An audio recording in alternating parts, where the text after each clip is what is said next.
Bom dia, como estão vocês? Espero que tenham tido um excelente final de semana e que estejam prontos para essa semana cheia das festas, né? Cheia da troca dos presentes, cheia das coisas que nós estamos habituados a viver todos os dias 24 e 25 de dezembro de cada ano, né? Muito bem. Então, bom dia Fabiana, Kaique, Viviane e Lígia. E entrou mais um, o Cláudio de São Paulo. Muito bem. Bom dia a todos vocês, informando então que amanhã vamos ter Vida Inteligente Interativo, dia 24. Dia 25 não vamos ter Vida Inteligente Interativo, que é quarta-feira, dia de Natal, etc e tal. Mas na quinta e na sexta teremos Vida Inteligente Interativo. Assim será na semana que vem também, né? Só não vamos ter Vida Inteligente Interativo no dia 1º de janeiro. Provavelmente a maioria das pessoas vai estar de ressaca alimentar, né? Bebemoração, comemoração e uma série de outras coisas, né? Mas assim faz parte e é uma forma que as pessoas encontram para extravasar as suas necessidades, seus anseios, suas frustrações, tudo, enfim. Bom, hoje o tema que a gente traz, e isso aí aconteceu nos anos anteriores também, através da televisão. Acho que a televisão está em recesso, então essa semana nós vamos fazer a questão aqui do Natal de verdade, né? Você sabe o que é o Natal verdadeiramente? Você sabe o que é o Natal?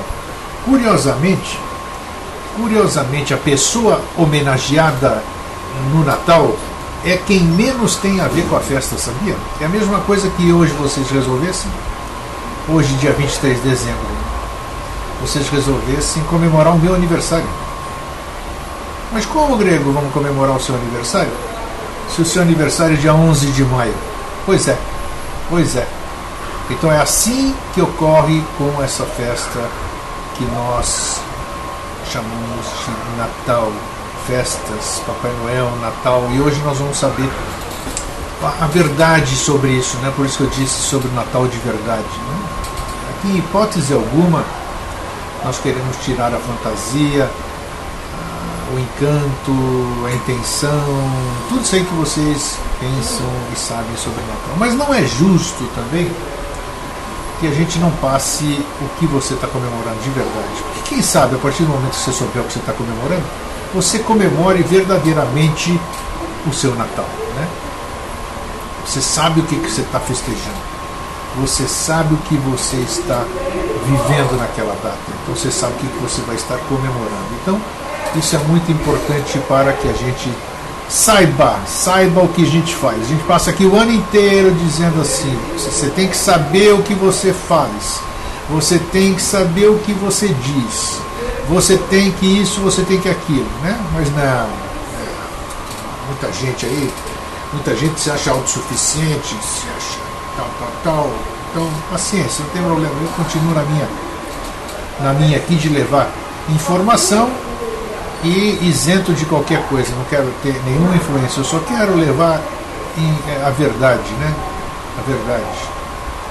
E eu também não sou dono da verdade, mas quero mostrar uma outra faceta sobre a questão que as pessoas, as entidades, os manipuladores fazem questão de não mostrar, porque assim eles deixam de manipular, né? Então nós vamos mostrar hoje isso. Então, bom dia, Pablo Augusto, que bom que você veio para a sala também. Vamos começar aqui, porque hoje a coisa é longa, né? E a gente tem que respeitar as pessoas que estão na sala. A humanidade comemora essa data bem antes do nascimento de Jesus. Conheça o bolo de tradições que deram origem à Noite Feliz agora. Isso que nós vamos fazer. Roma, século II, dia 25 de dezembro. A população está em festa, em homenagem ao nascimento daquele que veio para trazer benevolência, sabedoria e solidariedade aos homens. Cultos religiosos celebram o ícone, nessa que é a data mais sagrada do ano. Enquanto isso, as famílias apreciam os presentes trocados dias antes e se recuperam de uma longa comilança. Mas não, essa comemoração não é o Natal. Trata-se de uma homenagem à data de nascimento, entre aspas, do deus persa Mitra, que representa a luz e ao longo do século II tornou-se uma das divindades mais respeitadas entre os romanos. Qualquer semelhança com o feriado cristão, no entanto, não é mera coincidência. A história do Natal começa, na verdade, pelo menos 7.000 anos antes do nascimento de Jesus. É tão antiga quanto a civilização e tem um motivo bem prático: celebrar o solstício de inverno, a noite mais longa do ano no hemisfério norte, que acontece no final de dezembro.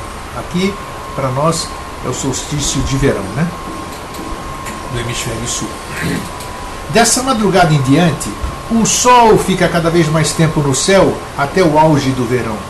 É o ponto da virada das trevas para a luz, o renascimento do sol, né? A ressurreição do sol. Num tempo em que o homem deixava de ser um caçador errante e começava a dominar a agricultura, a volta dos dias mais longos significava a certeza de colheitas no ano seguinte. E então era só festa.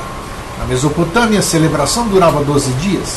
Já os gregos aproveitavam o solstício para cultuar Dionísio, o deus do vinho e da vida mansa, enquanto os egípcios relembravam a passagem do deus Osíris para o mundo dos mortos. Na China, as homenagens eram, e ainda são, para o símbolo do Yin Yang, que representa a harmonia da natureza.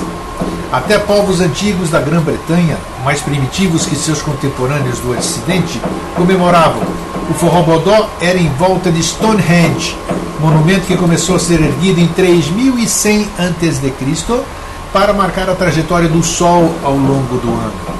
A comemoração em Roma, então, era só mais um reflexo disso tudo. Cultuar Mitra, o deus da luz, no dia 25 de dezembro, era nada mais do que festejar o velho solstício de inverno. Pelo calendário atual, diferente daquele dos romanos, o fenômeno, na verdade, acontece no dia 20 ou 21, dependendo do ano. Seja como for, esse culto é o que daria origem ao nosso Natal. Ele chegou à Europa lá pelo século IV a.C., quando Alexandre o Grande conquistou o Oriente Médio. Centenas de anos depois, soldados romanos viraram devotos da divindade, e ela foi parar no centro do império. Mitra, então, ganhou uma celebração exclusiva, o Festival do Sol Invicto. Solis Invictus, isso vocês vão ouvir falar e vocês podem pesquisar também, está tudo aí para vocês pesquisarem. Esse evento passou a fechar outra farra dedicada ao solstício, era a Saturnália, que durava uma semana e servia para homenagear Saturno, senhor da agricultura. O ponto inicial dessa comemoração eram os sacrifícios ao deus. Enquanto isso, dentro das casas, todos se felicitavam, comiam e trocavam presentes, diziam os historiadores Mary Beard e John North no livro Religions of Rome. Não posso atender agora, estou no ar. Aqui é tudo ao vivo, tem que ser assim. Os mais animados se entregavam a orgias, mas isso os romanos faziam o tempo todo. Bom, enquanto isso, uma religião nanica que não dava bola para essas coisas crescia em Roma: o cristianismo. Vamos falar então sobre o solstício cristão. Então, deixa eu ver quem chegou aqui, deixa eu ver se alguém está falando alguma coisa. Vocês estão prestando atenção? Então, bom dia, Silvana Rosa, beleza? Bem-vinda. Skundimush, não sei quem é. Então agora nós vamos falar sobre o solstício cristão. As datas religiosas mais importantes para os primeiros seguidores de Jesus só tinham a ver com o martírio dele, a Sexta-feira Santa, que era a crucificação, e a Páscoa, que era a ressurreição. O costume, afinal, era lembrar apenas a morte de personagens importantes. Líderes da igreja achavam que não se podia fazer sentido comemorar o nascimento de um santo ou de um mártir, já que ele só se torna uma coisa ou outra depois de morrer. Sem falar que ninguém fazia ideia da data em que Jesus veio ao mundo. O Novo Testamento não diz nada a respeito. Só que tinha uma coisa: os fiéis de Roma queriam arranjar algo para fazer frente às comemorações pelo solstício, e colocar uma celebração cristã bem nessa época viria a calhar, principalmente para os chefes da igreja, que teriam mais facilidade em amealhar novos fiéis. Aí, em 221 depois de Cristo, o historiador cristão Sextus Julius Africanus teve a grande sacada. Cravou o aniversário de Jesus no dia 25 de dezembro, nascimento de Mitra. A igreja aceitou a proposta e a partir do século IV, quando o cristianismo virou a religião oficial do Império Romano, o Festival do Sol Invicto começou a mudar de homenageado.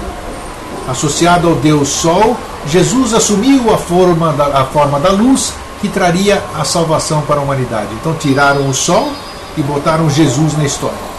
Diz o historiador Pedro Paulo Funari, da Unicamp. Assim, a invenção católica herdava tradições anteriores. Ao contrário do que se pensa, os cristãos nem sempre destruíam as outras percepções de mundo, como rolos compressores. Nesse caso, o que ocorreu foi uma troca cultural. Mudou de nome. Não dá para dizer ao certo como eram os primeiros natais cristãos, mas é fato que hábitos como a troca de presentes e as refeições suntuosas permaneceram, e a coisa não parou por aí. Ao longo da Idade Média, quando missionários espalhavam o cristianismo pela Europa, costumes de outros povos foram entrando para a tradição natalina. A que deixou mais legado mais forte foi o Yule, a festa que os nórdicos faziam em homenagem ao solstício. O presunto da ceia, a decoração toda colorida das casas e a árvore de Natal vem de lá. Só isso. Outra combinação do norte foi a ideia de um ser sobrenatural que dá presentes para as criancinhas durante o Yule. Em algumas tradições escandinavas, era e ainda é um gnomo que cumpre esse papel. Mas essa figura logo ganharia traços mais humanos. Vocês estão percebendo como é que é a história? Nós estamos buscando a história através dos tempos. E história não é conto da carrocinha. Vamos falar agora sobre o nascimento de Papai Noel. Ásia Menor, século IV. 3 moças da cidade de Mira, onde hoje fica a Turquia, estavam na pior. O pai delas não tinha um gato para puxar pelo rabo e as garotas só viam um jeito de sair da miséria, entrar para o ramo da prostituição. Foi então que, numa noite de inverno, um homem misterioso jogou um saquinho cheio de ouro pela janela. Alguns dizem que foi pela chaminé e sumiu. Na noite seguinte, atirou outro, depois mais outro, um para cada moça. Aí as meninas usaram o ouro como dotes de casamento. Não dava para arranjar um bom marido, na época sem pagar por isso. E viveram felizes para sempre, sem o fantasma de entrar para a vida, digamos, profissional. Tudo graças ao sujeito dos saquinhos. O nome dele, Papai Noel. Bom, mais ou menos. O tal benfeitor era um homem de carne e osso, conhecido como Nicolau de Mira, o bispo da cidade. Não existem registros históricos sobre a vida dele, mas lenda é o que não falta. Nicolau seria um ricaço que passou a vida dando presentes para os pobres. Histórias sobre a generosidade do bispo, como essa das moças que escaparam do bordel, ganharam status de mito. Logo atribuíram toda sorte de milagres a ele, e um século após sua morte o bispo foi canonizado pela Igreja Católica e virou São Nicolau. Olha como é que são as coisas, né? Um santo multiuso, padroeiro das crianças, dos mercadores e dos marinheiros, que levaram sua fama de bonzinho para todos os cantos do velho continente. Na Rússia e na Grécia, Nicolau virou o santo número 1, a Nossa Senhora Aparecida deles. No resto da Europa, a imagem benevolente do bispo de Mira fundiu com as tradições do Natal, e ele virou o apresentador oficial da data. Na Grã-Bretanha passaram a chamá-lo de Father Christmas, Papai Natal. Os franceses cunharam Père Noël, que quer dizer a mesma coisa e deu origem ao nome que usamos aqui. Na Holanda, o Santo Nicolau teve o nome encurtado para Sinterklaas, e o povo dos Países Baixos levou essa versão para a colônia holandesa de Nova Amsterdã, atual Nova York, no século XVII. Daí o Santa Claus, que os Yankees adotariam depois. Assim, o Natal que a gente conhece ia ganhando o mundo, mas nem todos gostaram da ideia. Bom dia, Délia, bem-vinda. Pablo Augusto, esse Nicolau era um degenerado, fazia orgia e tudo quanto não presta. Tudo isso a igreja esconde, claro. Mas tudo bem, deixamos isso de lado. Vamos ficar no espírito natalino, Pablo. Vamos seguir. Natal fora da lei. Inglaterra, década de 1640. Em meio a uma tremenda guerra civil, o rei Charles I digladiava com os cristãos puritanos, os filhotes mais radicais da reforma protestante, que dividiu o cristianismo em várias facções no século XVI. Os puritanos queriam quebrar todos os laços que outras igrejas protestantes como a anglicana dos pobres ingleses, dos nobres ingleses, ainda mantinham com o catolicismo. A ideia de comemorar o Natal, veja só, era um desses laços. Então precisava ser extirpada. Primeiro, eles tentaram mudar o nome da data de Christmas, Christ, Mass, ou Missa do Cristo, para Christide, Tempo de Cristo. Christide deve ser, né? Já que missa é um termo católico. Não satisfeitos, decidiram extinguir o Natal numa canetada. Em 1645, o parlamento de maioria puritana proibiu as comemorações pelo nascimento de Cristo. As justificativas eram que, além de não estar mencionada na Bíblia, a festa ainda dava início a 12 dias de gula, preguiça e mais um punhado de outros pecados. A população não quis nem saber e continuou a cair na gandaia às escondidas. Em 1649, Charles I foi executado e o líder do exército puritano, Oliver Cromwell, assumiu o poder. As intrigas sobre a comemoração se acirraram e chegaram a pancadaria e repressões violentas. A situação, no entanto, durou pouco. Em 1658, Cromwell morreu e a restauração da monarquia trouxe a festa de volta. Mas o Natal não estava completamente a salvo. Alguns puritanos do outro lado do oceano logo proibiriam a comemoração em suas bandas. Foi então na colônia inglesa de Boston, onde festejar o 25 de dezembro virou uma prática ilegal entre 1659 e 1681. O lugar que se tornaria os Estados Unidos da América, afinal, tinha sido colonizado por puritanos ainda mais linha dura que os seguidores de Cromwell.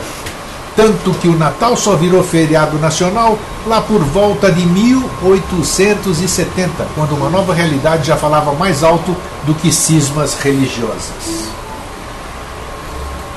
Espírito natalino, é isso aí. Tio Patinhas, vamos lá, o que tem a ver o Tio Patinhas com o Natal, hein? Londres, 1846. Auge da Revolução Industrial. O rico Ebenezer Scrooge passa seus natais sozinho e quer que os pobres se explodam, para acabar com o crescimento da população, dizia. Mas aí ele recebe a visita de 3 espíritos que representam o Natal.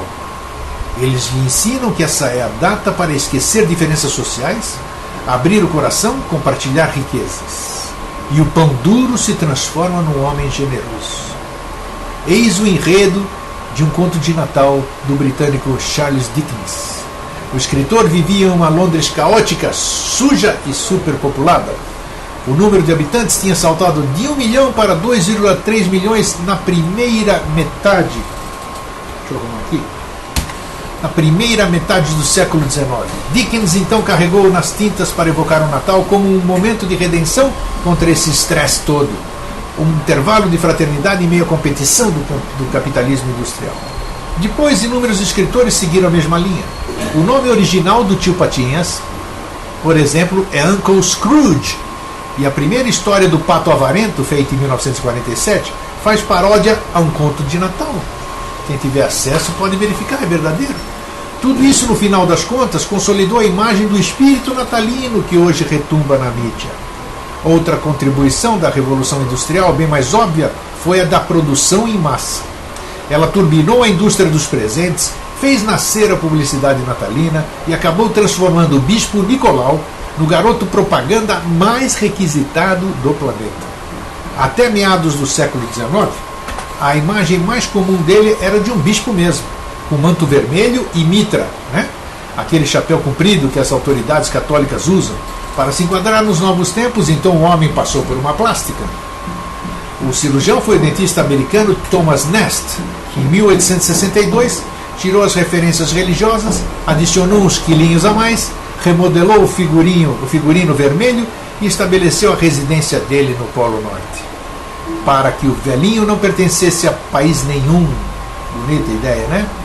Nascia o Papai Noel de hoje, mas a figura do bom velhinho só bombaria mesmo no mundo todo depois de 1931. Isso aqui, esse texto eu vou disponibilizar e vocês vão poder ler e vão poder fazer suas pesquisas para ver se é verdade ou não. Quando ele virou estrela de uma série de anúncios da Coca-Cola. A campanha foi um sucesso imediato, tão grande que nas décadas seguintes o gorducho se tornou a coisa mais associada ao Natal. mas até que o verdadeiro homenageado da comemoração, ele mesmo, o Sol. Então, o manto do Papai Noel era verde e o manto vermelho era da Coca-Cola. É isso aí, sim. Ah, sim, esse é o espírito de Natal, presente, consumo, comércio, atualmente estou fora. É isso, né? Então nós mostramos aqui, esse início do nosso programa, que a festa de Natal, na verdade, não tem nada a ver com o nascimento de Jesus, né? Já falamos outro dia aqui nesse mesmo programa, que pelas contas, pelas dicas, pelas informações que os estudiosos fizeram em cima dos relatos bíblicos, ele teria nascido, Yoshua ben Pandira, ou Jesus, né, teria nascido no ano de -7, né?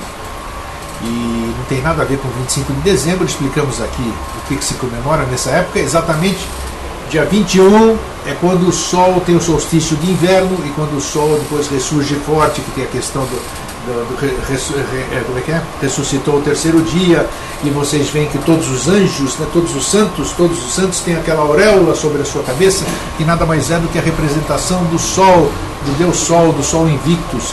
Então toda aquela santidade nada mais é do que a representação do Sol. Mas aí, né, as pessoas, a igreja muito esperta, a igreja muito sempre foi, trouxe para si, acabou com a comemoração dos pagãos, né, que era do solstício, da fartura e toda essa coisa, e adequou-a aqui para o Ocidente, né, e para o Ocidente, né, para essa questão comercial, o nascimento de Jesus e toda essa história que nós vivemos desde que nós nascemos, né, porque assim que foi ensinado e tudo. Então é hora, como eu disse no começo do programa, não vamos tirar o encanto de cada um tem o seu Natal, mas vamos saber também a verdade sobre ele, né? Pelo menos depois você escolhe onde você vai, o que você vai querer comemorar, o solstício de verão para nós ou uma pseudo-história, né? Interessante que quem menos tem a ver com 25 de dezembro é Jesus. Está aqui a prova. E agora eu vou falar um pouquinho. Papai Noel nunca foi no sertão nem na favela, Délia da Mata, segundo JAO, Pablo não foi a Coca-Cola. Antes já havia sido feita propaganda para Jessie Lever, e outras indústrias com roupa vermelha. É isso aí. Tudo comércio, né? Tudo. Mas é assim. O povo é pão e circo, panes e circos, não sei, uma coisa assim. Então, agora eu quero trazer para vocês o verdadeiro homenageado, para vocês conhecerem aqui quem foi que originou isso tudo, né? É Mitra. Já ouviram falar de Mitra? Estou falando da Mitra, não, aquele negócio que o bispo segura, não, né? Falando da deusa pagando o sol na mitologia persa. Ao longo dos séculos foi incorporada a vasta e sincretista mitologia hindu e posteriormente a mitologia romana. Na Índia e na Pérsia representava a luz. Mitra representava a luz, significando literalmente em persa divindade solar. Representava também o bem e a libertação da matéria. Leiam sobre mitraísmo. Existem referências a Mitra e a Varuna de 1400 a.C., como deuses de Mitanni, no norte da Mesopotâmia. Entre os persas apareceu como filho de Ahura Mazda, deus do bem. Segundo as imagens dos templos e os escassos testemunhos escritos, a deusa Mitra nasceu perto de uma fonte sagrada, debaixo de uma árvore sagrada, a partir de uma rocha, a Petra Generatrix. Mitra é por isso denominado de Petra Natus, nascido da pedra, né? Sua primeira menção é de aproximadamente 3.400 anos, onde é descrita como companheira de Varuna, como o deus do equilíbrio e da ordem do cosmos. Vão prestando atenção. Por volta do século V a.C., passou a integrar o panteão do zoroastrismo persa, a princípio como senhor dos elementos e depois sob a forma definitiva do deus solar. Após a vitória de Alexandre o Grande sobre os persas, o culto a Mitra se propagou por todo o mundo helenístico, que é o da minha terra, Grécia.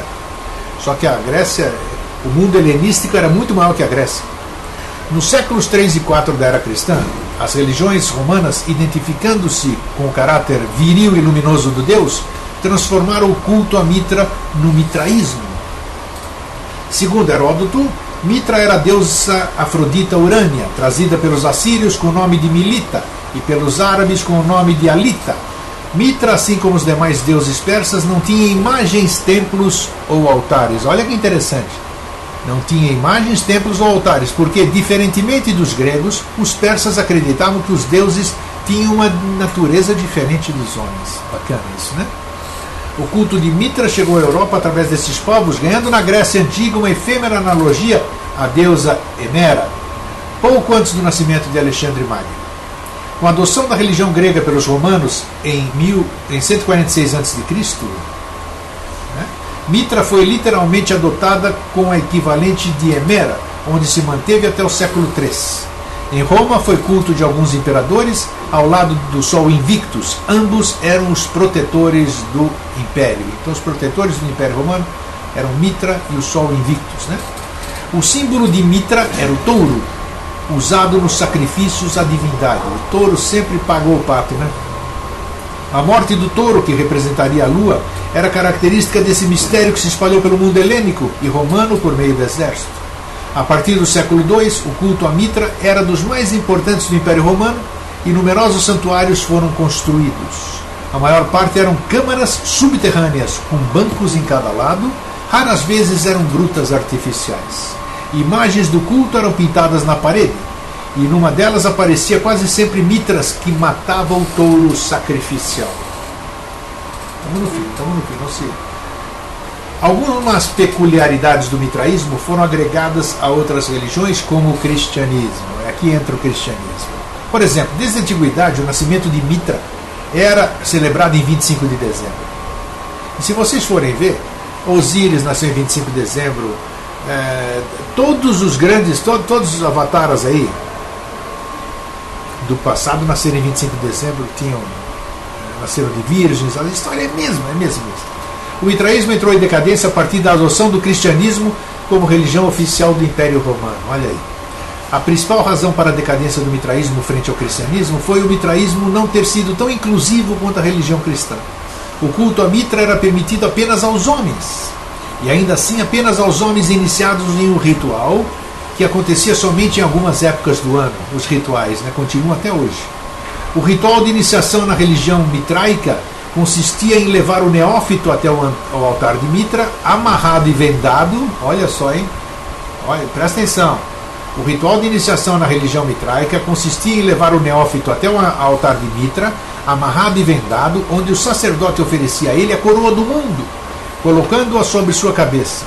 O neófito deveria recusar a coroa e responder: Mitra é a minha única coroa, ou seja, o sol, O culto a Mitra passou por diversas transformações, difundindo-se gradualmente até alcançar um lugar proeminente na Pérsia, onde hoje é o Irã, e representar o principal oponente do cristianismo no mundo romano, nas primeiras etapas de sua expansão. A religião mitraica tinha raízes no dualismo zoroástrico, oposição entre o bem e o mal, espírito e matéria, e nos cultos helenísticos, Mitra passou a ser um deus do bem, criador da luz e em luta constante contra a divindade obscura do mal. Seu culto estava associado a uma existência futura e espiritual, completamente libertada da matéria. Que bacana, E hoje nós estamos tentando voltar a isso. Incrível, O mundo é cíclico, tudo é cíclico, Tudo é, a onda do biorritmo, igualzinho. O culto era celebrado em grutas sagradas, onde o principal acontecimento era o sacrifício de um touro, cujo sangue brotava a vida, propiciando a imortalidade. Com a adoção do cristianismo como religião oficial do Império Romano, o mitraísmo foi embutido, sendo Mitra o Messias romano, dando alusão a Jesus Cristo. E esta é a história. Tá vendo? Cadê o que o Pablo tinha falado aqui? Isso, perfeitamente, bem lembrado. Orgia mesmo, vamos falar de todas as letras. O que estão falando aqui? Primeiro, na verdade, Délia, não foi nada disso, foram os banqueiros da queda dessa bolsa dos Estados Unidos em 29. Atoraram essa estética do vermelho para alguns fins ocultos. Orgia mesmo, diz o Pablo, vamos falar com todas as letras. A Délia diz ainda que tanto a festa pagã de antes originou o carnaval que não passa de orgia moderna. Dizem, Délia, já que você falou, dizem que o carnaval, carnevale, dizem, ninguém tem provas, de que foi uma festa feita pelos romanos em homenagem à morte, à crucificação de Jesus. Então eles criaram uma festa e essa festa foi tomando corpo e é o que carnaval de hoje. Se realmente foi isso, a fundamentação é muito boa, né? No filme De Olhos Bem Fechados, o verdadeiro Natal se apresenta com a face real. Assistam, o filme rola justamente no Natal. Eu não vi esse filme, Pablo, eu vou ver se eu assisto. Suruba pura? Pô, suruba no Natal? No culto a Mitra, humanos também eram sacrificados, como no culto original vindo dos fenícios. Claro, mas eles não gostam de dizer isso, né? Ninguém vai sujar sua barra, né? Lígia, a religião cristã foi muito contundente com suas fogueiras com pessoas vivas. Também a Santa Inquisição, vê se pode um negócio desse. Todo mundo tem a barra suja, todo mundo tem a barra suja, né? Tá aí, a Adélia diz que tudo na base da força e do medo. Acho que a gente já tinha virado churrasco, é isso aí. Mas então a verdade é essa que nós. Então, nesses dias aqui, já somos adultos, já passamos por tudo, já acreditei nessa fantasia, eu senti esse espírito natalino quando eu era criança, né? Eu esperava os presentes, era uma sensação gostosa, né? Que hoje já não tenho mais, já cresci, já descobri outras coisas, mas de qualquer forma, eu me pergunto e pergunto para vocês, né? Vale a pena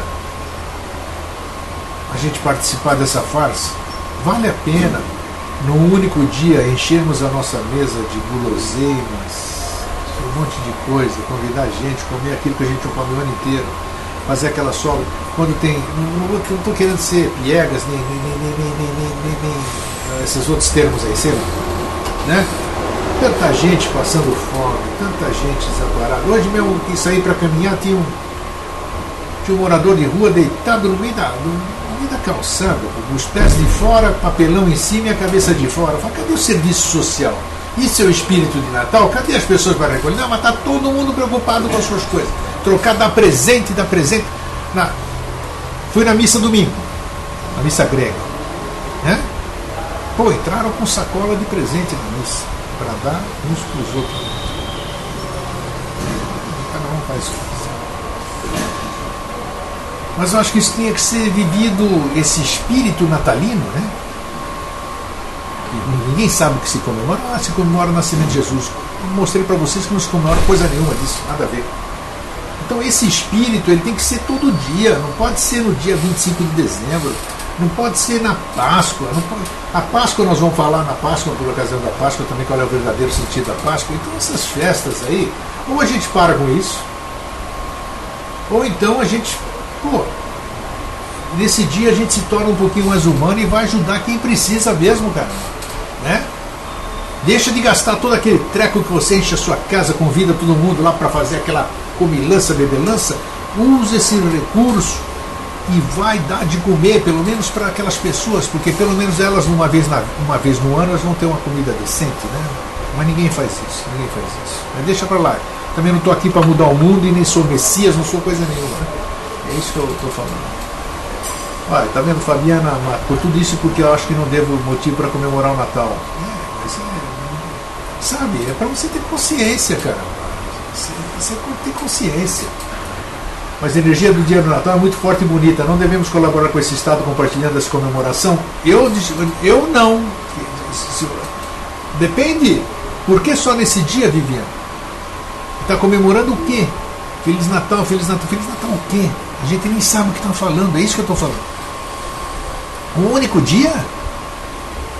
Sei. É de se pensar, Viviane. Eu já disse no começo do programa.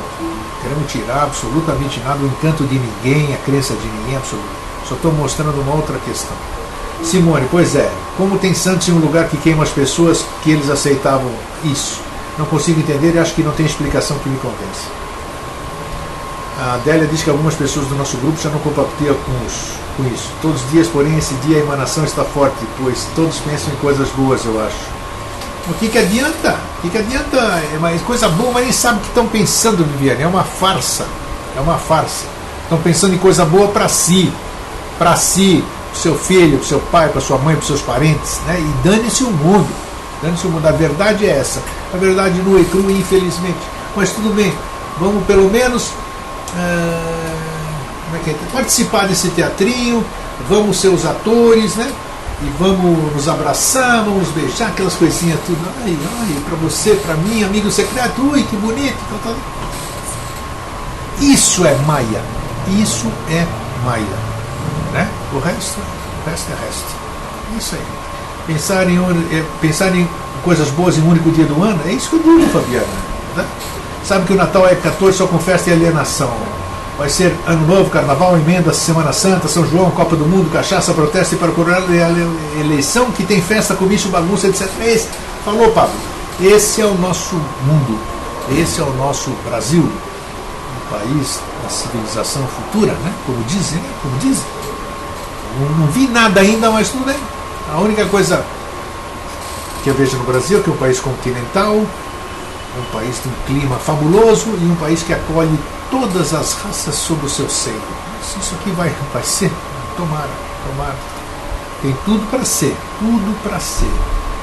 comida, campos para produzir, isso aqui é fantástico. Água, riquezas minerais. Só falta governo, só nada mais. Bem, gente, estamos aqui para falar de política. Amanhã de manhã nós vamos estar aqui, né? A véspera de Natal. Vamos ver que assunto que vai aparecer para a gente conversar. Tomara que a intuição me agracie com alguma coisa boa e que a gente possa dar um espírito. Que espírito, né? Um espírito bom, um espírito que possa permanecer conosco os 365 dias do ano, né? E não apenas num dia e numa noite. É isso aí? Então, obrigado. Fabiana, Délia da Mata, Simone, Cláudio, Pablo Augusto, Kaique, Viviane e Lígia. Nosso time hoje está muito bom. Fraterno abraço, um feliz sempre. Tchau. Eu já vou postar esse texto já na comunidade, tá? Tudo de bom. Tchau.